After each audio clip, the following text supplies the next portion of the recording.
안녕하세요, 김백수입니다. 오늘 리뷰할 영화는 미키 17입니다.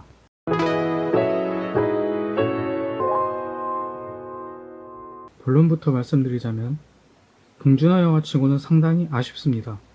물론 봉준호의 간판을 떼면 괜찮습니다. 미키 17의 가격으로 평가하자면 14,000원입니다. 영화표 정가를 주고 봐도 아깝지 않은 가격입니다. 앞서 말씀드렸다시피 봉준호 감독의 영화라고 하기에는 아쉬운 점이 많습니다. 어떻게 보면 봉준호 필모그래피 중 하위권 영화를 손꼽는다면 세 손가락 안에 들어가는 퀄리티입니다. 하지만 봉준호 간판을 떼고 본다면 그리 나쁘지 않은 영화입니다.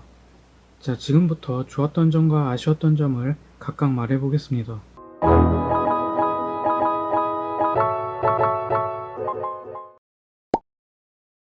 보통 영상을 만드는 사람들한테 있어서 하나의 불문율 같은 것이 있습니다.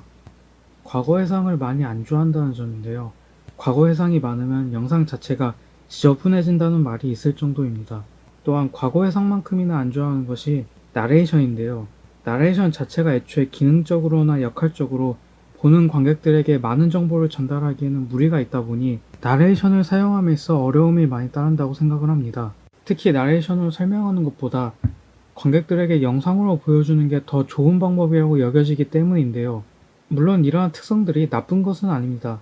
하지만 이러한 요소들을 많이 사용하면 자칫 영화 자체가 가벼워질 수 있다는 치명적인 단점이 있죠. 그런 면에서 이번 영화 미키 17은 신기합니다. 나레이션과 과거 해상이 굉장히 많습니다. 그렇게 많음에도 불구하고 영화 자체가 가벼운 B급 영화의 느낌이 나지는 않습니다. 주연인 로버트 패티슨의 연기는 기가 막힙니다. 1인 2역을 넘어서서 프린터기에서 나오는 연기와 죽어가는 비명은 듣는 이로 하여금 소름 돋게 만들 정도였습니다. 그리고 크리퍼의 디자인이 좋습니다.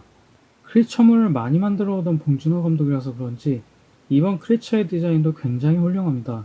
어느 정도 흉측하지만 직접인 생명체의 힘을 보여줘야 하는 부분에서 그 특징을 잘 잡아서 보여줬다고 생각이 들 정도였습니다.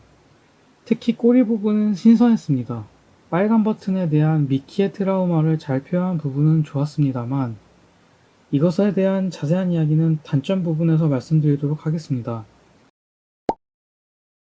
특히 합성에서 좋았습니다. 두 명의 미키가 나오는 영화이므로 합성이 얼마나 티가 안 나느냐가 관건이었는데 이번 영화도 전혀 티가 나지 않아서 좋았습니다. 이제 아쉬웠던 점입니다.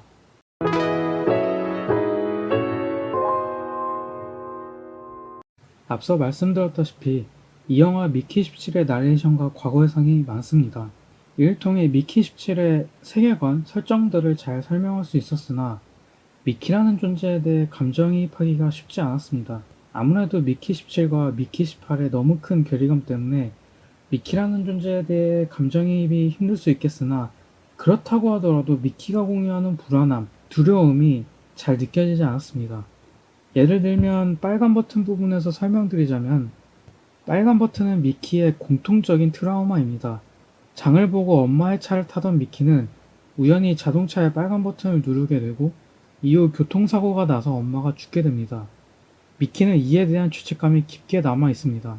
이를 전반부에 한번 과거 해상으로 보여주고 후반부 직접적으로 등장하는 건 엔딩 직전 미키 17이 빨간 버튼을 누르기 전의 상황입니다.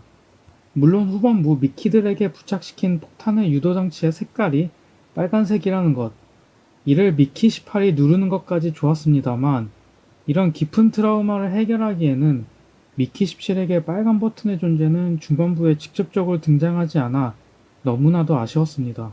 이와 같은 느낌으로 중반부까지 있다가 자연스럽게 사라진 인물이 있는데 대표적으로 카이라는 인물입니다. 중반부까지 어느 역할을 맡을 것처럼 인물에 대해 시간을 할애하지만 중반부 이후 영화 내에서 완전히 빠져버립니다. 반대로 티모라는 캐릭터가 너무나도 아쉬웠습니다. 티모는 단순히 갈등을 심화하기 위해 등장하는 인물처럼 보일 정도로 영화 내에서 역할을 위해 잠깐 나왔다가 사라지고 잠깐 나왔다가 사라지는 부분이 너무나도 아쉬웠습니다. 카이와는 반대로 티모는 상당히 비중이 있어야 하는 캐릭터임에도 불구하고 너무 캐릭터가 해야 하는 역할에만 치중되어져 버렸습니다. 이 영화의 최대 단점이라고 생각하는 부분입니다. 마샬 부부라는 캐릭터들입니다. 봉준호 감독은 예전부터 기득권 세대에 대한 풍자가 많았습니다. 괴물에서부터 설국열차, 그리고 마지막 기득권 세대와 그 밑에서 사는 서민들에 대한 정수를 담은 기생충까지.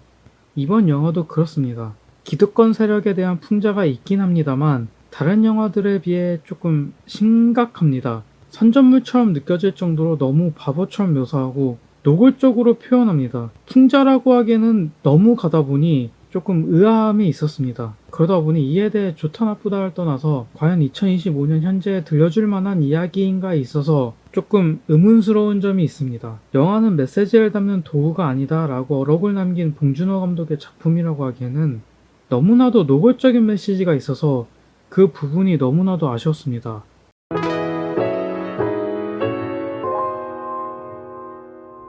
결론입니다. 이번 영화 미키 17은 굉장히 준수한 영화입니다. 다만 봉준호라는 간판 때문에 한껏 올라간 관객들의 눈높이를 충족시키기에는 많이 아쉬운 영화입니다. 만약 미키 17이 신인 감독의 데뷔작이라면 굉장한 영화라고 생각이 들 정도였습니다. 오늘의 리뷰는 여기까지입니다. 다음 영상에서 뵙겠습니다.